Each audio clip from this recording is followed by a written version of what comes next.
নমস্কাৰ মই কাহৰুল আৰু এই মুহূৰ্তত ৰাজ্যবাসীৰ বাবে এটা অত্যন্ত গুৰুত্বপূৰ্ণ খবৰ দিবলৈ চেষ্টা কৰিছো মানকাছাৰৰ ভাৰত বাংলাদেশ সীমান্তত এতিয়াও উত্তপ্ত পৰিস্থিতি এতিয়ালৈকে নো মেন্স লেণ্ডত আবদ্ধ আছে শিশুসহ কেইবাগৰাকী লোক আৰু সন্দেহযুক্ত বাংলাদেশী নাগৰিক হিচাপে উভতাই পঠোৱাৰ পিছত বাংলাদেশে এতিয়ালৈকে গ্ৰহণ কৰা নাই সেই নাগৰিকসকলক জনাইছো এই মুহূৰ্তত সবিস্তাৰে এই মুহূৰ্তত ডাঙৰ খবৰটো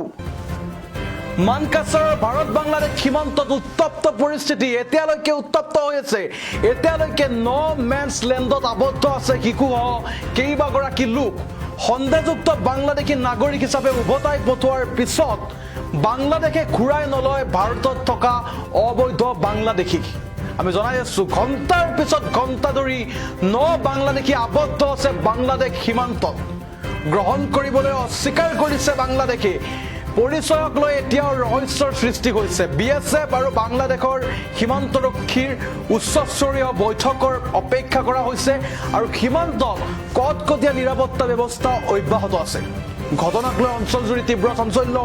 সৃষ্টি হৈছে আমি এম্বিয়েন্সৰ দেখুৱাবলৈ চেষ্টা কৰিম কিদৰে আচলতে উত্তপ্ত পৰিস্থিতিৰ সৃষ্টি হৈছে কিদৰে এতিয়ালৈকে আবদ্ধ আছে নো মেন্স লেণ্ডত আবদ্ধ আছে আপোনালোকে দৃশ্যাংশ দেখিছে নো মেন্স লেণ্ডত এতিয়াও আবদ্ধ আছে ভাৰতে পঠাই দিয়া বাংলাদেশীক বাংলাদেশে গ্ৰহণ কৰা নাই আৰু বাংলাদেশে ঘূৰাই নলয় এই নাগৰিকসকলক ঘণ্টাৰ পিছত ঘণ্টা ধৰি বাংলাদেশী আবদ্ধ আছে সীমান্তত নো মেন্স লেণ্ডত আবদ্ধ আছে ইয়াৰ দৃশ্যাংশ দেখিছে গ্ৰহণ কৰিবলৈ অস্বীকাৰ কৰিছে বাংলাদেশে বিএছএফ আৰু বাংলাদেশী যি বাংলাদেশ সীমান্তৰক্ষীৰ উচ্চস্তৰীয় বৈঠকৰ পিছতে গম পোৱা যাব তেওঁলোকৰ ভৱিষ্যত কি হয় সীমান্তত কটকটীয়া নিৰাপত্তা ব্যৱস্থা এতিয়া অব্যাহত আছে ঘটনাক লৈ অঞ্চলজুৰি তীব্ৰ চাঞ্চল্যৰ সৃষ্টি হৈছে আমি জনাই আছো এই মুহূৰ্তত ডাঙৰ খবৰ মানকাছাৰৰ ভাৰত বাংলাদেশ সীমান্তত ৰাতিপুৱাৰে পৰা আচলতে এতিয়ালৈকে উত্তপ্ত পৰিস্থিতি সন্দেহযুক্ত বাংলাদেশী নাগৰিক হিচাপে উভতাই পঠোৱাইছে ভাৰতে কিন্তু বাংলাদেশ নাগৰিকক বাংলাদেশৰ যি নাগৰিকসকল আছিল সেই নাগৰিকসকলক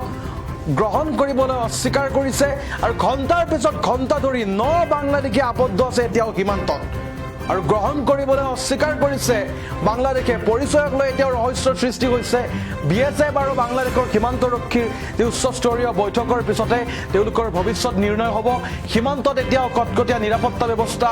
বাহাল আছে ঘটনাক লৈ অঞ্চলজুৰি তীব্ৰ চাঞ্চল্যৰ সৃষ্টি হৈছে আমি জনাই আছো এই মুহূৰ্তত এটা পুনৰবাৰ জনাইছো এটা ডাঙৰ খবৰ মানকাছাৰৰ ভাৰত বাংলাদেশ সীমান্তত উত্তপ্ত পৰিস্থিতি দেখিবলৈ পোৱা গৈছে ৰাতিপুৱাৰে পৰা ঘণ্টাৰ পিছত ঘণ্টা ধৰি সন্দেহযুক্ত বাংলাদেশী নাগৰিকে আচলতে এনেধৰণে অপেক্ষাৰত আছে বাংলাদেশে ঘূৰাই লোৱা নাই এতিয়ালৈকে যি ভাৰতত অবৈধভাৱে আহিছিল আৰু যাৰ পিছত ভাৰত চৰকাৰে তেওঁলোকক চিনাক্ত কৰি পেলাই বাংলাদেশৰ নো মেন্স লেণ্ডত ৰাখি থৈছে আৰু যাৰ পৰিপ্ৰেক্ষিতত বাংলাদেশে কিন্তু সেই বাংলাদেশীসকলক ৰিচিভ কৰা নাই গ্ৰহণ কৰা নাই আৰু যাৰ পৰিপ্ৰেক্ষিতত কটকটীয়া নিৰাপত্তা ব্যৱস্থা অব্যাহত আছে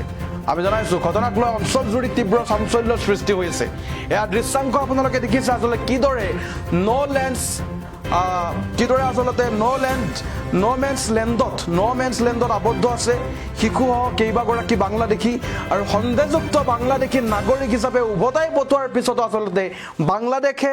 গ্ৰহণ কৰা নাই আৰু যাৰ পৰিপ্ৰেক্ষিতত বিএছএফ আৰু বাংলাদেশ সীমান্তৰক্ষীৰ উচ্চস্তৰীয় বৈঠকৰ অন্ততহে